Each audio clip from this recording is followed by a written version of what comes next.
नमस्कार, अपन समाचारमा स्वागत छ। सुरु गरौँ मुख्य समाचारबाट। प्रदेश सभामा आजै 2वटा विधेयक प्रस्तुत। प्रदेशमा नाम, भाषा र राजधानी सम्बन्धी विधेयक ल्याउन माग। सन् 15 गते सरकार विरुद्ध हुन लागेको प्रदर्शनमा सबै नेता कार्यकर्ता अनिवार्य उपस्थित हुन नेपाली कांग्रेस धनुषाले आह्वान।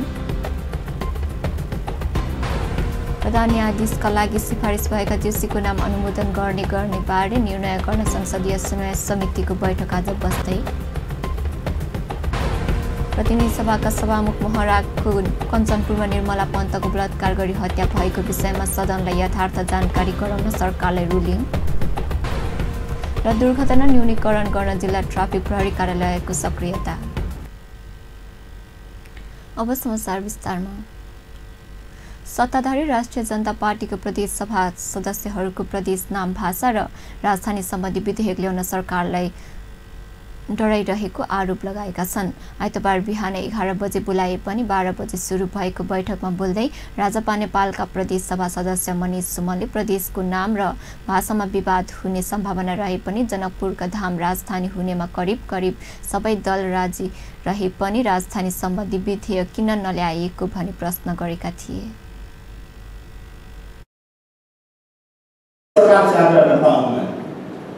प्रदेश की राजधानी तो निर्विवाद है। सभी अभी हमारे फोरम के माननीय जी ने कहा कि अब जनकपुर की राजधानी बनने के प्रति उन लोगों की भी खासियत बनती रही है। ऐसे अवस्था में जब पूरा निर्विवाद बात है, प्रदेश की राजधानी संबंधी विधेयक क्यों नहीं आती? चलिए, वो तो निर्विवाद है। प्रदेश की नामाकरण संबंधी बात भी विपक्ष से इतना अच्छा गठजोड़ है। अभी केंद्र में नेकपा और संघ समाजवादी फोरम की गठबंधन है और उस गठबंधन की राज सिंहासन से वाले या माओवादी केंद्र अर्थात नेपाल कम्युनिस्ट पार्टी और संघ समाजवादी फोरम बनी पड़ी है। उसी गठबंधन की बंधन से कम से कम इस राजपाकै प्रदेश सभा सदस्य परमेश्वर शाहले समय प्रदेश राजधानी नाम र भाषाको विषयलाई गैर बनाएको सरकारप्रति आशंका उत्पन्न भएको गुनासो गरेका छन्।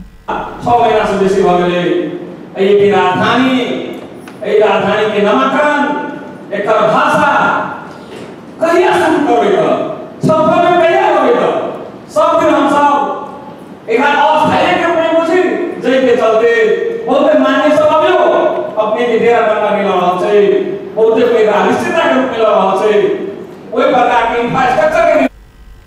आइतबारको बैठकमा प्रदेश आर्थिक मामिला तथा योजना मन्त्री विजय कुमार यादवले प्रस्तुत गरेको प्रदेश आकस्मिक कोष सम्बन्धमा व्यवस्था गर्न बनेको विधेयक 2075 र आन्तरिक मामिला तथा कानुन मन्त्री ज्ञानेन्द्र कुमार यादवले प्रस्तुत गरेको प्रदेश नम्बर 2 को विपद व्यवस्थापन गर्न बनेको विधेयक 2075 सर्वसम्मत स्वीकृत गरिएको छ। साथै सभामुखले मुख्यमन्त्री तथा मन्त्री परिषदको कार्यालयबाट प्राप्त मन्त्री परिषद पुनर्गठन सम्बन्धी पत्र र प्रदेश प्रमुखबाट प्राप्त विधेयक प्रमीकरण सम्बन्धी पत्र पढेर सुनाएका थिए। नेपालमा स्तन र खाना नलिनाले क्यान्सर गरे बारे अन्तर्राष्ट्रिय स्तर सम्मेलन आयोजना हुने भएको छ। अमेरिका स्थित विश्व प्रसिद्ध न्यू हेवन अस्पताल र नेपालको नेपाल मेडिसिटी अस्पतालको स्तन र खान नलिने क्यान्सर रोगबारे यही साउन 14 गते भोलिदेखि 3 दिने सम्मेलन आयोजना गर्न लागेको हो। ललितपुरको भैँसेपाटी स्थित नेपाल मेडिसिटी अस्पताल आयोजना हुने 3 दिने मेलामा दुवै रोगको उपचार, पुनर्स्थापना र भविष्यमाका आधारबारे विस्तृत जानकारी दिने व्यवस्था सम्मेलनमा हुने नेपाल मेडिसिटी अस्पतालका medical director doctor Sunil Kumar ढकालले जानकारी दिनुभयो। आइतबार काठमाडौँ पत्रकार सम्मेलन गरी अस्पतालले सम्मेलन नेपालका मात्रै 105 जना भन्दा बढी क्यान्सर रोग विशेषज्ञहरू सहभागी हुने जनाएको छ। नेपालमा किनभने काठमाडौँ बाहिर धरान र भरतपुर नेपालगञ्जबाट डाक्टर साहबहरू आइरहनु छ। हामी मध्ये जो विज्ञ हुनुहुन्छ, भरतपुरको एकजना विज्ञ हुनुहुन्छ, खाननलीको क्यान्सरको डाक्टर विनय ठाकुर, उहाँ पनि आउँदै हुनुहुन्छ। करिब 150 जना म शल्य चिकित्सक परे म यहाँलाई मेरो पनि चिनारी दिन्छु अहिले। डाक्टर साहब जस्तो मेडिकल अन्कोलोजिस्ट या रेडिएसन अन्कोलोजिस्ट या क्यान्सरसँग सम्बन्ध रहने रेडियोलोजिस्ट, पैथोलोजिस्टहरू सबै मिलेर एउटा अन्तर्कार्यक्रम हुँदैछ र यसमा शल्यक्रिया, जटिल शल्यक्रिया चाहिँ 3टा शल्यक्रिया पनि हामीले राखेका छौँ। हामीले स्वास्थ्य मन्त्रालय साथै मेडिकल काउन्सिलसँग हामीले पर्मिसन लिएर नै उहाँहरूको लाइसेन्सिङ प्रोसेस गरेर नै हामी यो 2.5 दिनको प्रोग्राम हामी चलाउँदैछौँ र स्वास्थ्य मन्त्रालयबाट हामीले चिठी प्राप्त गरिसक्यौँ र साथ सम्मेलनमा स्तन क्यान्सर रोगका चरणहरू, रेडियोलोजी सेवा, सक्रिय किमोथेरापी, दुखाइ व्यवस्थापन लगायतका उपचारबारे विशेषज्ञहरूबीच बृहत अन्तर्क्रिया एवं छलफल हुने दावी गरिएको छ। साउन 15 गते सरकार विरुद्ध हुन लागेको प्रदर्शनमा सबै नेता कार्यकर्तालाई अनिवार्य उपस्थित हुन नेपाली कांग्रेस धनुषाले आह्वान गरेको छ।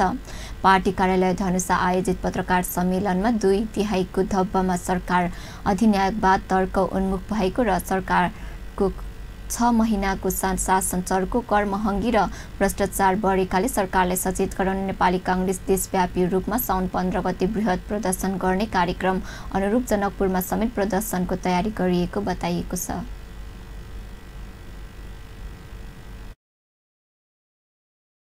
यस विरोध जुलुस नेपाली कांग्रेस धनुषा जिल्ला कार्यालयबाट निस्कने कार्यक्रममा नेपाली कांग्रेस धनुषाका सबै तहका पदाधिकारी, सदस्यहरू, क्रियाशील सदस्यहरू, नेकाबाट निर्वाचित एवं उम्मेदवार, संघ प्रदेश स्थानीय सरकारका प्रतिनिधिहरू, भातृ संघ संस्थाका साथीहरू, शुभेच्छुक संघ संस्थाहरू लगायत बुद्धिजीवी, स्थानीय किसान, मजदुर, महिला, विद्यार्थीलाई 2075 साउन 15 गते दिनको 1 बजे अनिवार्य कांग्रेसले सभामुख र उपसभामुख एकै पार्टीबाट रहेको र सो कुरा संविधानको भावना विपरीत रहेको डाक्टर गोविन्द केसीसँगको सम्झौता अक्षररस पालना गराउन समेत दबाब दिन मंगलबारको प्रदर्शन बृहत बनाउन आवश्यक रहेको बताएको छ।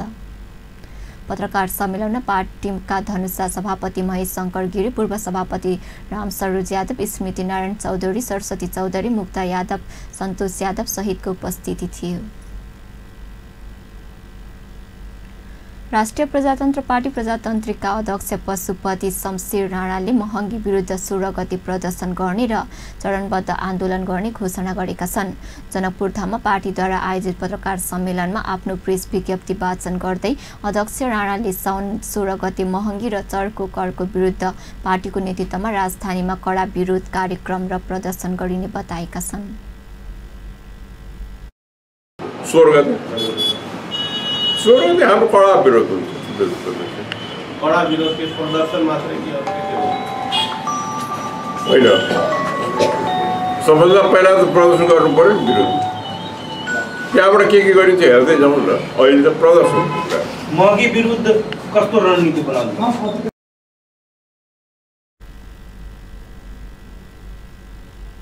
2/3 सहितको वर्तमान वाम शक्तिको सरकार संघीयदेखि प्रदेश हुँदै स्थानीय तहसम्म जनता उप कर सङ्कलन गर्न मात्र लागि परेको आरोप लगाएका छन्। जन्म दर्तामा वृद्धि गरिएको शुल्कप्रति लक्षित गर्दै राणाले नेपालमा अब जन्मिँदै 1012 कर तिर्नुपर्ने बाध्यता वर्तमान सरकारले ल्याएको उनको आरोप छ। बहुदलपछि पहिलो पटक बनेको शक्तिशाली वामपन्थीको सरकार विरुद्ध 5 महिनामै जनता सडकमा उत्रेकाले अब सबै लोकतान्त्रिक शक्ति मोर्चा बनाएर सरकार विरुद्ध आन्दोलनमा जाने उनले बताए। आम निर्वाचनको पूर्व सन्ध्यामा राष्ट्रवादी शक्तिहरूमा फुट आएकाले पार्टीको यो हविगत भएको 4 वर्षपछि पुनः प्रभावकारी शक्तिको रूपमा उदय हुने गरी सबै राष्ट्रवादी पार्टीहरू बीच एकीकरण गरी संगठन विस्तारमा लाग्न राणाले आग्रह गरेका छन्। पत्रकार सम्मेलनमा नेता कृष्ण प्रसाद मल्ल र रामचन्द्र यादव, कमलेश कुमार मण्डल सहितको उपस्थिति रहेको थियो। अब समाचारमा विश्रामपछि समाचारमा स्वागत छ। अब बाँकी समाचार। प्रधान न्यायाधीशका लागि सिफारिस भएका दीपक राजयोशीको नाम अनुमोदन गर्ने नगर्ने बारे निर्णय गर्न संसदीय सुनवाई समितिको बैठक आजका लागि बोलाइएको छ। गएको बिहीबार नै सुनवाई सकिए पनि समितिको निर्णय गर्न सकेको छैन। सुनवाई सकिएपछि 2 पटक स्थगित भएको बैठक आज दिउँसो 2 बजेका लागि बोलाएको हो। आजकै बैठकले जोशीको नामबारे निर्णय गर्ने समितिका सदस्यहरूले दावी गरेका छन्। नाम अनुमोदन गर्न समितिका 2/3 सदस्यको समर्थन आवश्यक पर्छ भन्ने 2/3 सदस्यले चाहेमा नाम अस्वीकार पनि गर्न सक्छन्। 15 सदस्यीय समितिका नेकपाका 9 र संघीय समाजवादी फोरमका 1 गरी 2/3 सदस्य सत्तारूढ दलसँग छन्। तर नेकपाका अध्यक्ष तथा प्रधानमन्त्री केपी शर्मा ओली र अध्यक्ष पुष्पकमल दाहालले जेसीको नाम अनुमोदन गर्ने कि नगर्ने भन्ने स्पष्ट निर्देशन नदिइसकेकाले समिति सदस्यहरू पनि अनमोलमा परेका छन्। जेसीको एसएलसीको प्रमाणपत्र र उहाँ सम्मिलित केही फैसलाहरू विवादित भएकाले पनि समितिले यसबारे निर्णय गर्न सकेको छैन। तर सुनवाई सकिएको 4 दिन बित्दा पनि निर्णय नहुँदा आशंका बढ्दै गएको भन्दै निर्णय गर्न समितिलाई दबाव बढ्दै गएको छ। संसदीय सुनवाई नहुँदा लामो समय प्रधान न्यायाधीश नियुक्तिको प्रक्रिया अघि बढ्न सकेको थिएन। नेकपाका अध्यक्ष पुष्पकमल दाहाल प्रचण्ड र नेपाल भ्रमणका आएका चिनिया उपविदेश मन्त्री वाङ बजुनबीच भेटवार्ता भएको छ। सोमबार बिहान प्रचण्ड निवास खुम्लाटारमा भएको भेटमा नेपालको आर्थिक समृद्धि चिनिया सहयोगको बारेमा छलफल भएको प्रचण्ड सचिवालयले जनाएको छ। भेटमा अध्यक्ष प्रचण्डले कम्युनिस्ट पार्टीहरूको बीच एकताले जनतामा आशा जगाएको बताउँदै जनताले पार्टीलाई चुनाव जिताएर एकताको अनुमोदन पनि गरेको उल्लेख गरे। चीनको द्रुत आर्थिक विकास नेपालका लागि प्रेरणाको स्रोत भएको अध्यक्ष प्रचण्डले बताए। अध्यक्ष प्रचण्डले उपमन्त्री वाङ समक्ष नेपालको आर्थिक विकासका चीन सरकार, चिनिया कम्युनिस्ट पार्टी र जनताको निरन्तरता सहयोग रहेको उल्लेख गर्दै आगामी दिनमा पनि यस्तै सहयोगको अपेक्षा गरेका थिए। उनले नेपाल एक चिनिया नीतिप्रति प्रतिबद्ध रहेको स्पष्ट पारे। अध्यक्ष प्रचण्डले कनेक्टिभिटीको कुरा सबैभन्दा पहिले आफूले उठाएको र अहिले त्यो कार्यान्वयनको चरणमा रहेकाले खुसी लागेको बताए। प्रचण्डको भनाइ उद्धृत गर्दै उनले सचिवालयले भनेको छ, म प्रधानमन्त्रीको रूपमा पहिलो पटक चीन जान कनेक्टिभिटीको कुरा उठाएको थिएँ। अहिले त्यो कार्यान्वयनको प्रक्रिया जाँदै गर्दा खुसी लागेको छ। सो अवसरमा उपमन्त्री वाङले राष्ट्रपति सी जिनपिङको अध्यक्षता प्रचण्डप्रति न्यानो अभिवादन रहेको सन्देश सुनाएका थिए। उनले ठुला कम्युनिस्ट पार्टीको एकताबाट नेपाल राजनीतिक स्थायित्व कायम भएको बधाई दिए। उपप्रधानमन्त्री वाङले नेपाल र चिनियाको जनताको प्रगति र समृद्धिका लागि चीन सदैव तयार रहेको बताएका छन्। बेल्ट एन्ड रोड इनिसिएटिभको लागि चौतर्फी वातावरण तयार भएको उनले जानकारी गराएका थिए। वाङले 2 कम्युनिस्ट पार्टी बीच एकता भएको र स्थायी सरकार बनेको खुसी व्यक्त गरेका थिए। उनले नेपाल अब आर्थिक समृद्धिको लक्ष्य हासिल गर्ने विश्वास समेत व्यक्त गरेका छन्।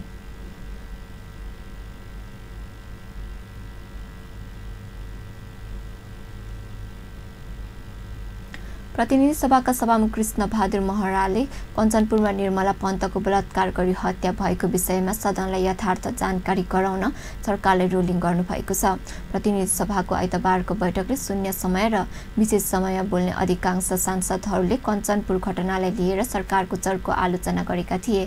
महिला हिंसामा शून्य सहनशीलताको कुरा गर्ने, घटनाको तत्काल सम्बोधन गरी सरकारको उपस्थिति जनाउने बताउँदै आएको सरकारले घटनाको 4 दिनसम्म पनि दोषी नियन्त्रणमा लिन नसकेको भन्दै सांसदहरूले आक्रोश पोखेका थिए। शून्य र विशेष समय नै कञ्चनपुरमा भएपछि सभामुखले सो घटनाबारे सदनलाई जानकारी गराउन सरकारले रुलिङ गर्नुभएको हो।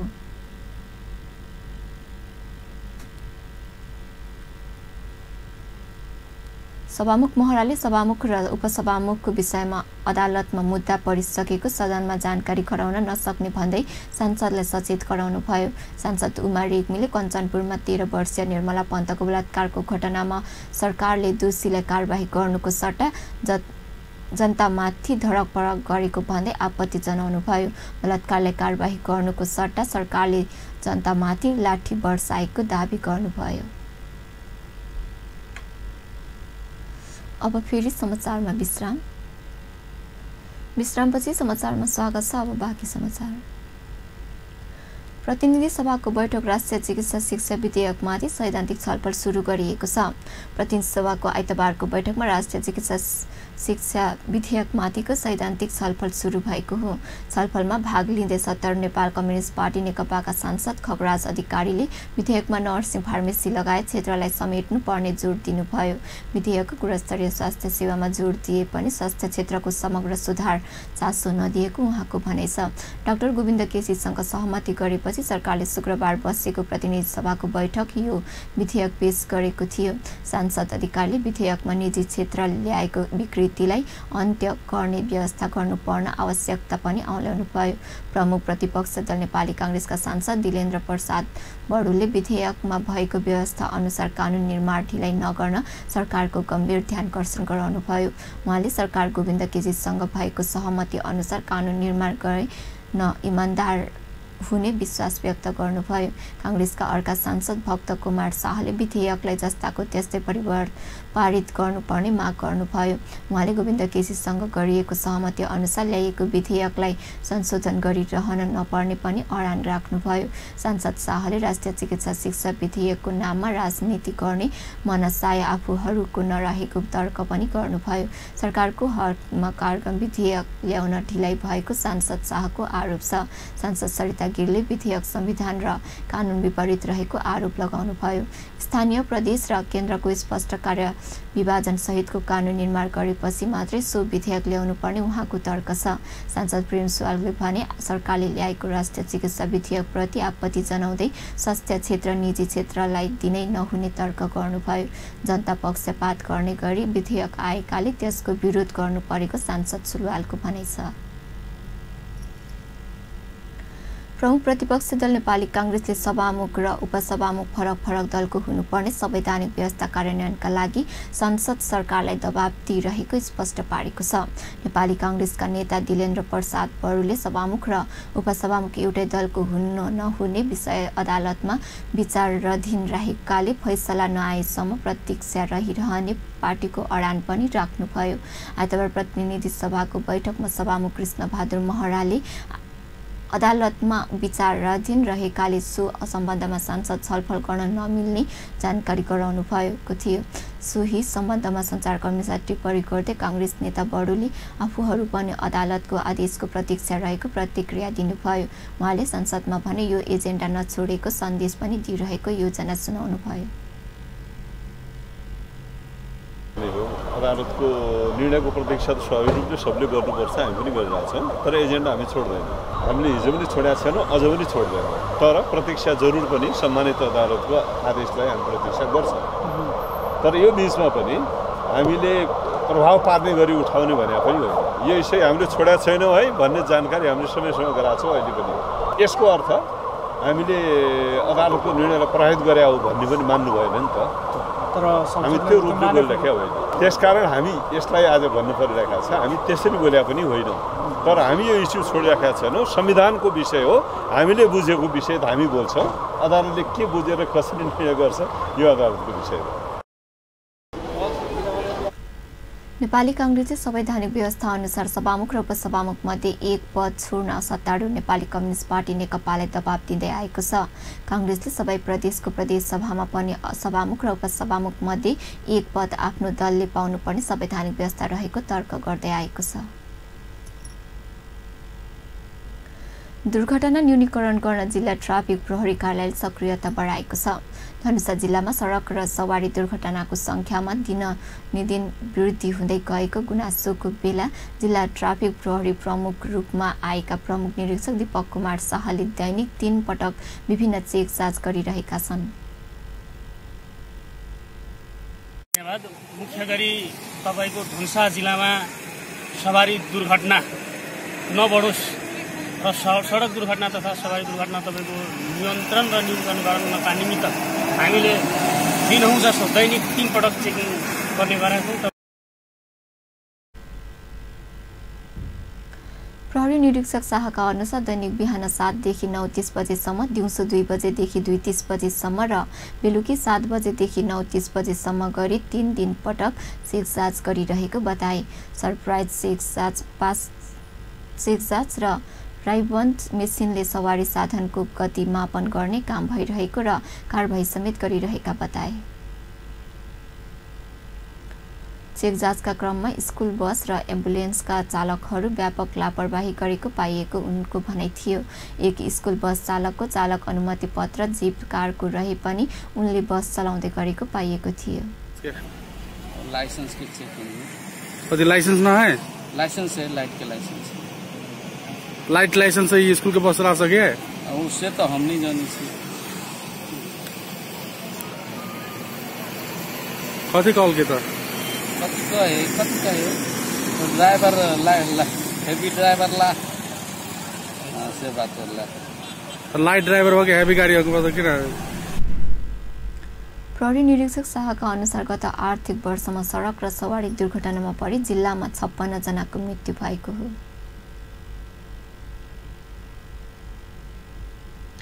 अन्त्यमा मुख्य समाचार पुनः एकपटक। प्रदेश सभामा अझै पनि 2वटा विधेयक प्रस्तुत। प्रदेश नाम भाषा र राजधानी सम्बन्धी विधेयक ल्याउनमा साउन 15 गते सरकार विरुद्ध हुन लागेको प्रदर्शनमा सबै नेता कार्यकर्ताले अनिवार्य उपस्थित हुन नेपाली कांग्रेस धनुषाको आह्वान। प्रधान न्यायाधीशका लागि सिफारिस भएको जोशीको नाम अनुमोदन गर्न नगर्ने बारे निर्णय गर्न संसदीय सुनवाई समितिको बैठक आज बस्दै। प्रतिनिधि सभा सभामुख महराको कञ्चनपुरमा निर्मला पन्तको बलात्कार गरी हत्या भएको विषयमा सदनलाई यथार्थ जानकारी गराउन सरकारलाई रुलिङ र दुर्घटना न्यूनीकरण गर्न जिल्ला ट्राफिक प्रहरी कार्यालयको सक्रियता। हवस् त अहिलेलाई समाचार यति नै। पल पल खबर तेज नजर अपन टेलिभिजन हेर्दै गर्नुहोला। नमस्कार।